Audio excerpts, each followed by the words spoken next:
You have to do slideshow. Thank you. Got it. Okay. Well, again, thank you for inviting me. I think that in this moment, the formulation of these questions, what is fascism? What is freedom?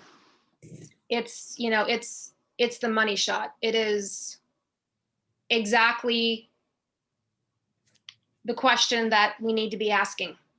And I think everybody can feel that the stakes are very high. So my understanding of why I was invited to join today, although after Eric's presentation, I wonder, in fact, why I was invited. But my understanding of why I was invited is to speak to my work on Gene Sharp. So I'm going to try to keep my sort of summary of that work short so that I can get into some of the new stuff and some of the contradictions and how this is sort of bearing out on politics today. So for those who aren't familiar with my work on Gene Sharp, which I assume is probably most of you, it's contained in a two-part essay published at noncite.org, a few years, an open source peer-reviewed journal run by Adolph Reed and Walter Ben Michael. Its title is Change Agent, Gene Sharp's Neoliberal Nonviolence. So who is Gene Sharp? Everyone agrees he's a prolific social scientist who lived, he passed in 2018, who focused his intellectual career on this question of the politics of nonviolent action. Politico described him as the most important political figure you've never heard of. So the question I deal with in my research is Gene Sharp, as he's popularly characterized in sort of hagiographic mainstream accounts of him, a peaceful tribune and prophetic intellectual of the people? My assessment is no.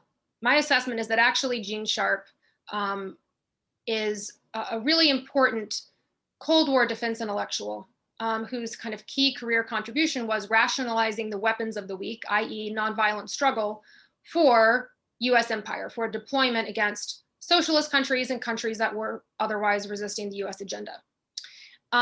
So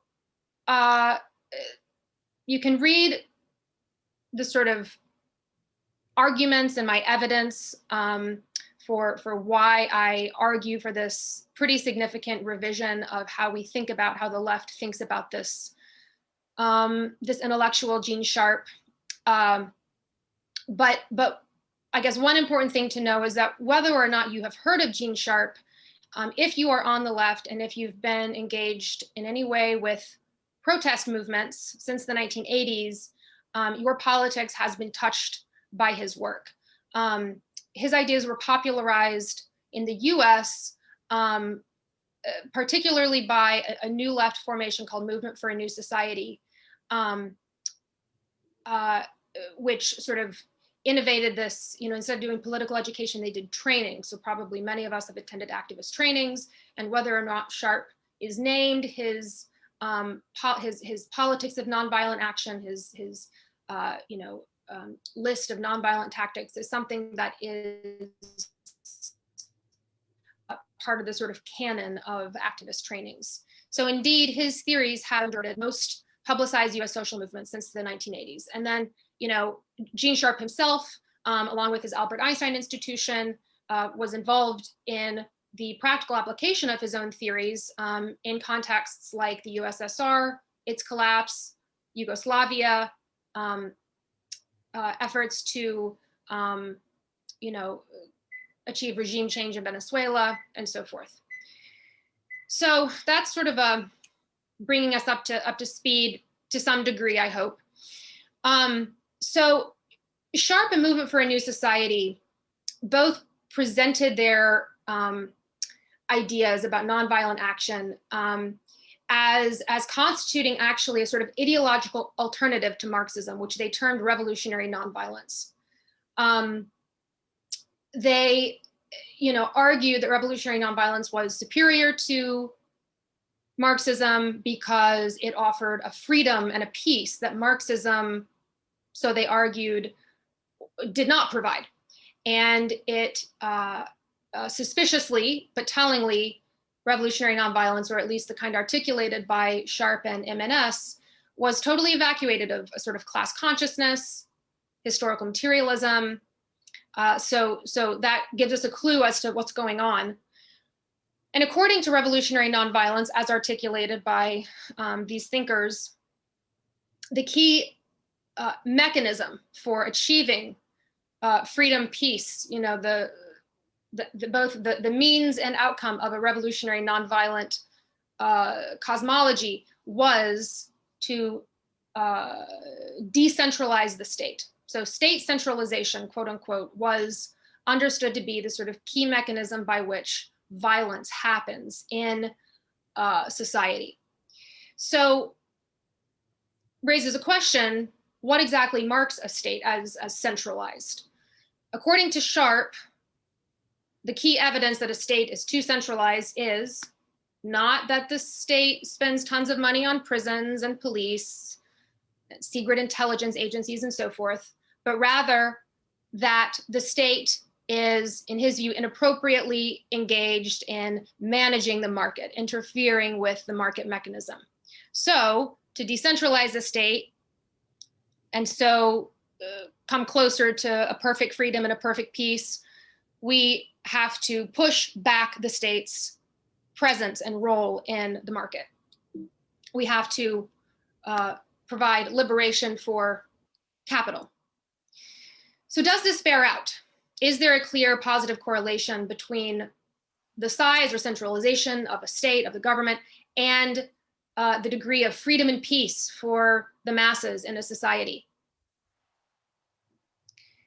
It's worth thinking about. Can we think of a single instance in which freeing the market mechanism has translated into more freedom and more peace for the so-called 99%, for the working class?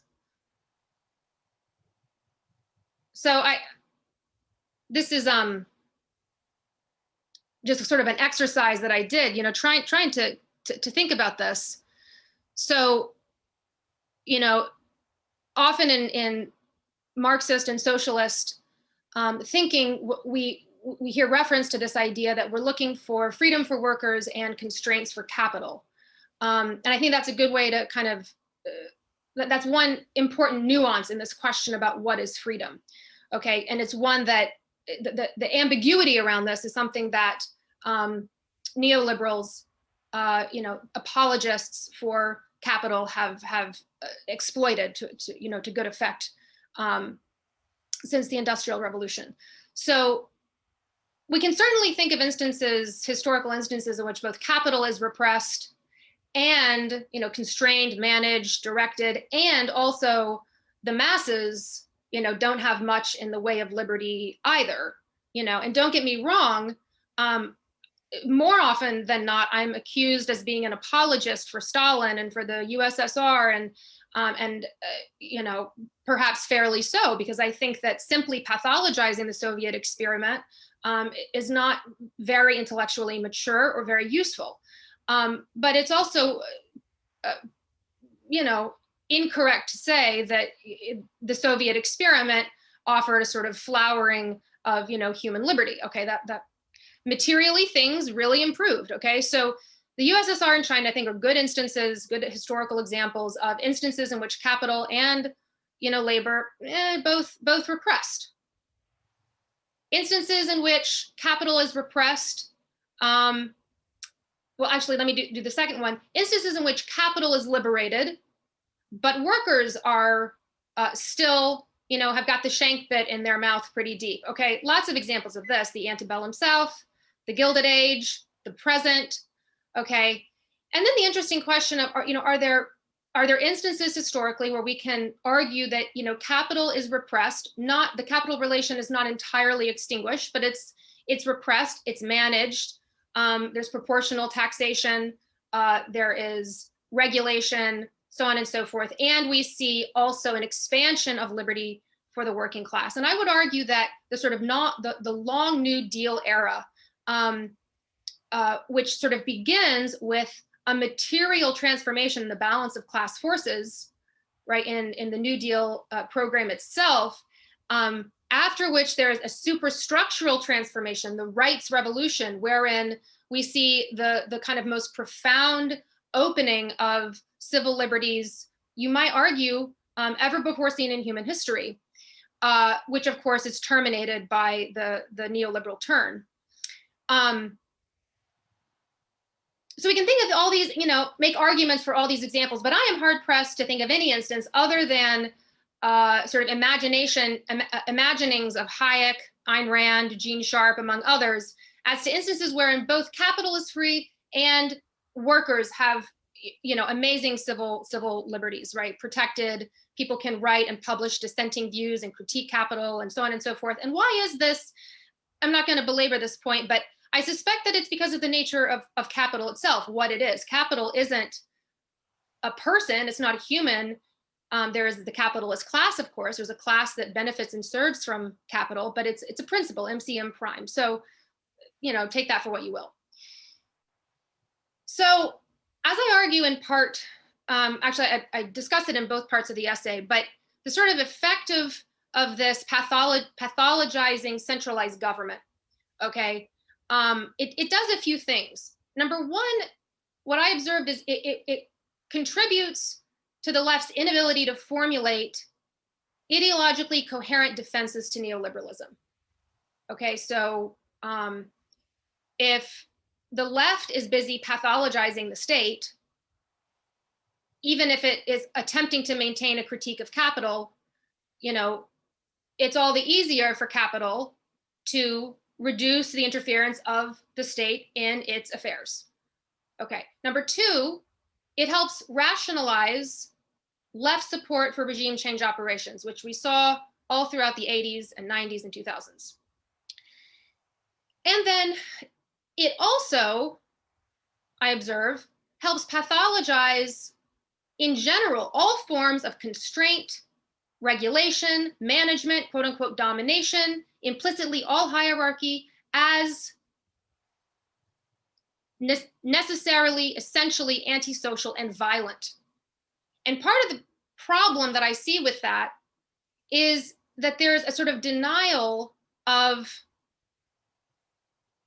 what psychoanalytics call the death drive, rather than an acknowledgement and embedding of this in generative, moral, and productive schemas. And the reason this is dangerous is because it paves the way for a return of the repressed. And I discuss this in detail with, in part two, analyzing George Lakey's kind of key text, wherein he spends sort of the whole book talking about how the left is so repressive and it's so bad and everybody needs to listen to him because he offers peace and freedom. But then at the very end, the vision is one of a centralized world government with no democratic checks, because he has a great, really sort of rich quote about how the revolutionary process is uneven. So we're going to have to suspend, all of these rights that I've been talking about for the previous 100 pages of this book. We're going to have to just, suspend them indefinitely until we get where I say we need to be. So what do we do? All right. If you buy my argument, if you think that there's merit in it, what do we do? So this is where part three is going to try to offer some thoughts. Has not been published yet, but it's hopefully will be published in the next few months.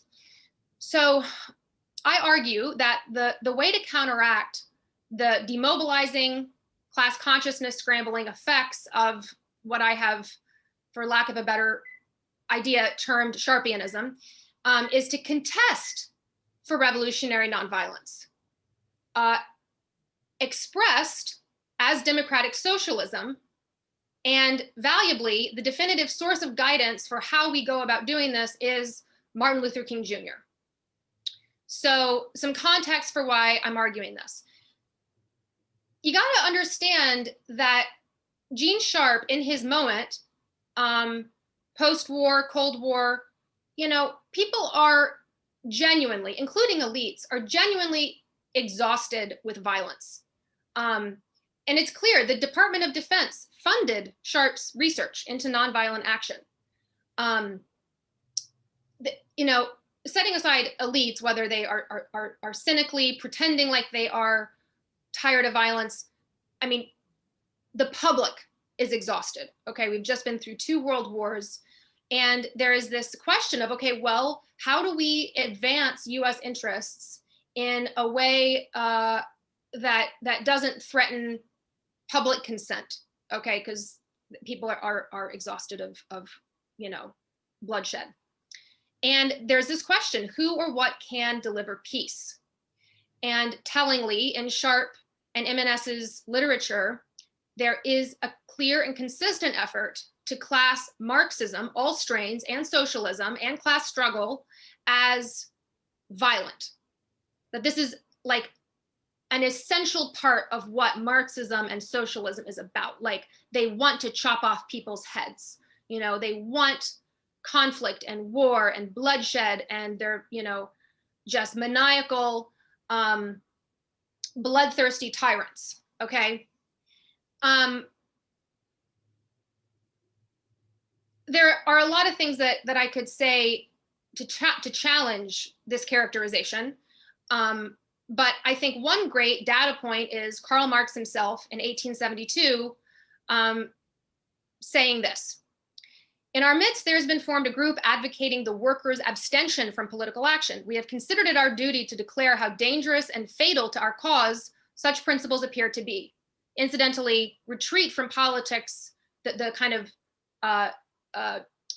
you know, normal channels of political action available to the polity here in the United States, is something that Movement for a New Society advocated.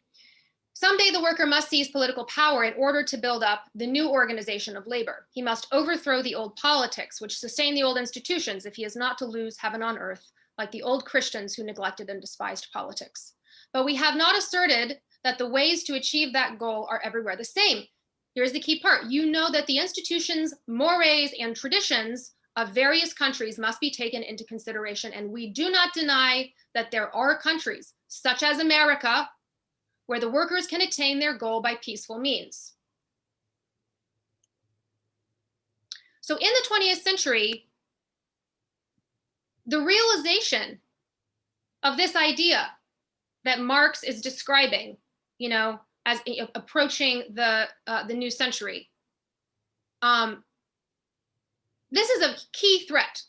The idea that there would be a class-conscious movement after World War II that is manifesting the possibility of political economic revolution through nonviolent means. And this was a threat. And the name of the threat was Martin Luther King Jr. specifically. I love this picture because I think it's pictures worth 1,000 words. Martin Luther King does not look happy standing next to, it appears, being lectured by Nelson Rockefeller. I was a nonprofit executive director for a time, and I know this feeling. But of course, Daddy King, MLK's dad, is standing there looking at him like, "Sit up straight, young man, okay? Don't bite the hand that feeds you." But MLK would go on to bite the hand that feeds him, that fed him. This is a big and sort of complicated slide, and part 3 is going to go into this in more detail. But just to give you a sense, what I'm doing is comparing and contrasting how Sharp's version of revolutionary nonviolence and King's version of revolutionary nonviolence. King also uses this concept of revolutionary nonviolence, how they compare with each other, okay? How do their concepts of violence and peace compare? How do their concepts of class, how do their attitudes toward communism compare? Attitudes toward the state, conceptualization of revolution, the sort of moral character of their worldviews and kind of political economic visions. So I won't go through all the details, but you can take a look at this, food for thought.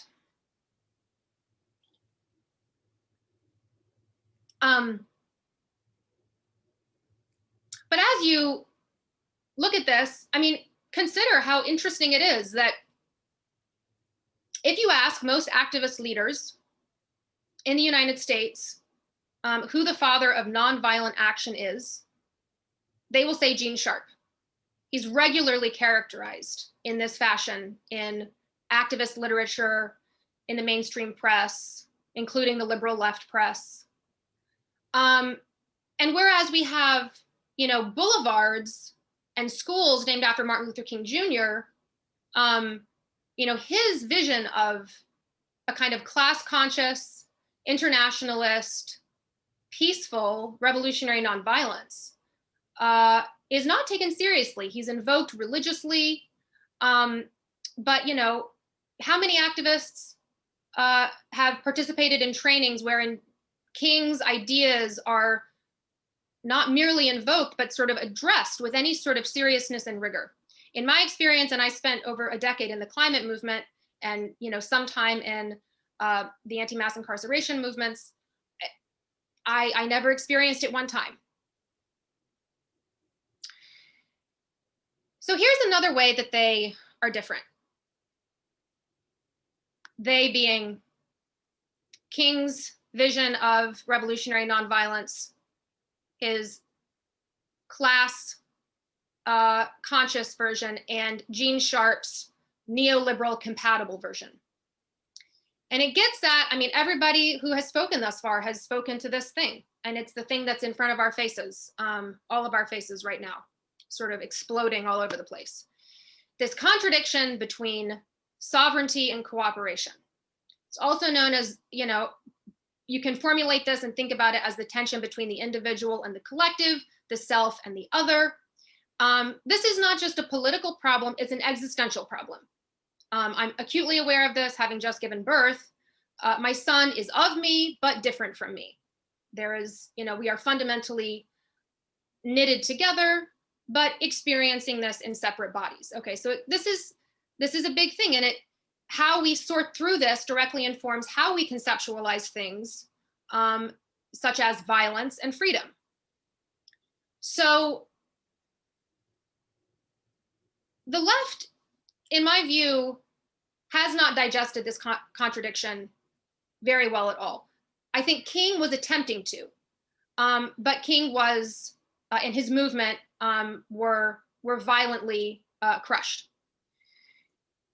So just examples of how this contradiction is not digested is the sort of simultaneous call for among, you know, by the same individuals and the same organs of the left, self-determination and open borders.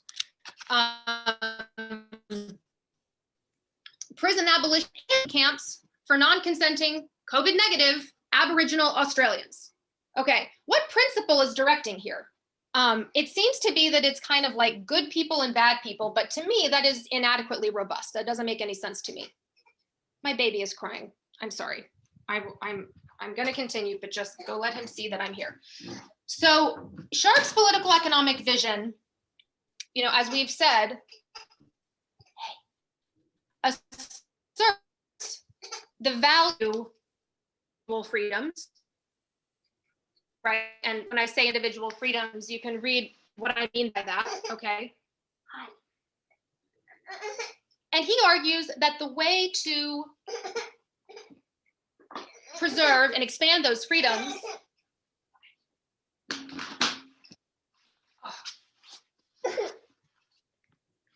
Sharp argues that the way to preserve and expand those freedoms is to decentralize the state. And as I've already tried to lay out, in my assessment, that both doesn't work and leads to this very troubling sort of domination anxiety problem. By contrast, King's political economic vision, and this is clear throughout all of his work, but it is especially clear in his work from his Riverside address in 1967 up until his death, that civil and political rights for the individual are essential prerequisites for an enduring regime of emancipated labor, enduring because it's based on the consent of labor. So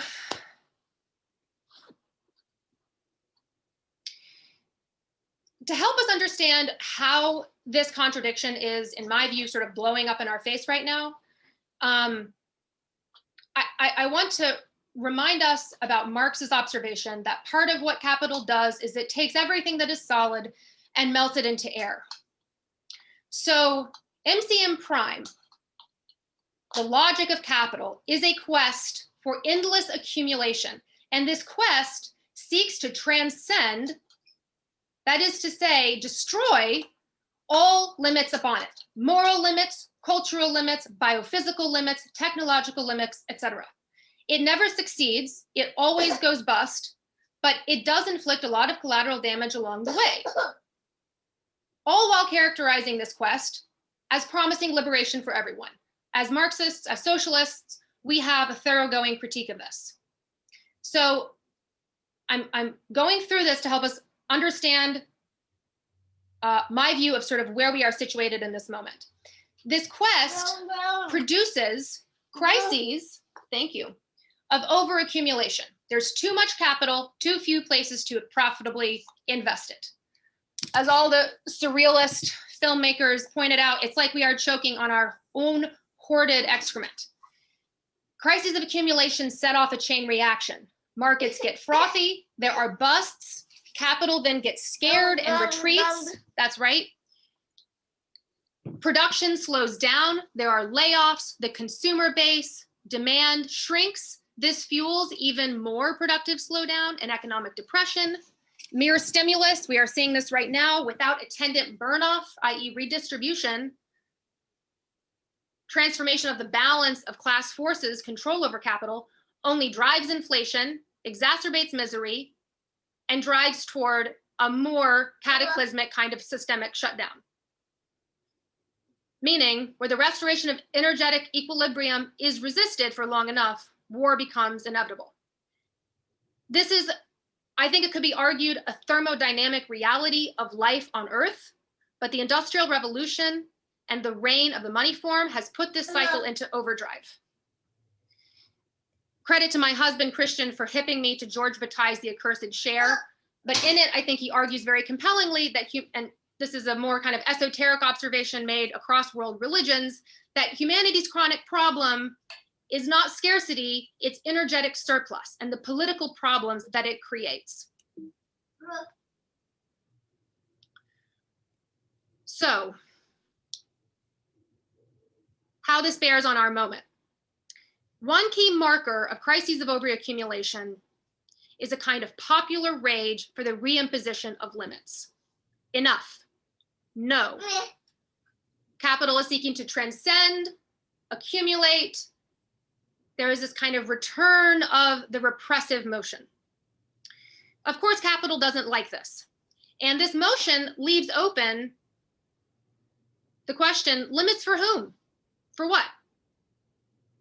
So I think historically, we can observe that in moments of crises of overaccumulation, popular clarity sort of organically emerges that there is a class comprised of individuals, which is directing, as I put it, this vortex of common misery, okay, even as their own power and benefits are protected and augmented.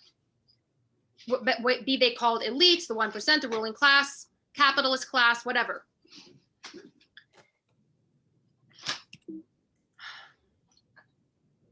But capital has ways to interrupt this organic, intellectual dialectic, this coming to consciousness of the working class. And as several people have already mentioned, scapegoating. Historically, we see this, and in the present, we see this vis-a-vis a foreign power. We see this vis-a-vis a narrow kind of criminal element in the ruling class. We see this as well as an allegedly criminal or antisocial element in the masses. I think right now we're seeing all those strategies going at full throttle. And part of how this works is that it affirms the sensation that people have that we need to check the limit of the individual. We need solidarity. We need cooperation, i.e. the limitation and the subordination of the individual to the collective against this manufactured threat that is driving this vortex of misery. So what happens? Labor ends up cutting its own throat. We saw it in Nazi Germany. Consents to be stripped of their individual will, their individual rights, their individual freedoms, undermining their own struggle for self-emancipation. The burn-off is achieved, all right? And it looks like crimes against humanity for the scapegoated population. And capital's power, meanwhile, is preserved and reinscribed. So yes, pandemic politics, it's all exploding in front of us. I hear what Eric Lerner is arguing, and I think that there is merit in a lot of what he's saying that has to be contemplated and sorted through. But here is what is also true, that since the beginning of this pandemic, we have seen an extraordinary upward redistribution of wealth. We have seen massive repression worldwide and a crumbling of civil liberties, including habeas corpus. If you have questions about this, Amnesty International, which is no, I mean, call it, you know, it's perhaps fascist in the neoliberal sense, you know, but is obviously not on Murdoch's payroll. Look at their 2020 report. I mean, I think anybody who is indulging in the illusion that censorship is not occurring right now, state-sanctioned censorship is not occurring right now, is in a kind of political danger zone, just because you're not grokking what's happening. And also extraordinary liberal left apologetics for some of the most vicious and deranged elements of the capitalist class. Look, I was raised on the right wing. Nobody needs to convince me of where that road, the cul-de-sac that terminates in. I am very, very well aware. But all this has been happening, and the virus is still here. COVID waves are sweeping the most densely vaccinated states and countries. So I hate to end on a sort of sad note, but I think we have to sort of understand where we're at in order to get our minds around it. But the left is, you know, has been the steward of the best parts of the Enlightenment, including the scientific method and the expansion of the individual's capacity, the worker's capacity to be more, pardon me, than a mere spigot of labor power, to reject the servility of feudalism and to reject the servility of capitalism, to claim self-respect, and from that self-respect, enter a new social contract wherein the fruits of our collective labor are shared. This left is collapsing in front of our eyes. And I hate to be that grim, but as King said, you know, those of us who have been called to speak, for us, it's frequently an agony, but we have to do it, you know, and I don't think that the culmination of King's movement and the tragic culmination of King's life is inevitable. And I think part of what interrupts that violent, cataclysmic cycle is us speaking, regardless of the risk of getting called names, regardless of the discomfort that it can create. So humbly, that's it. Great.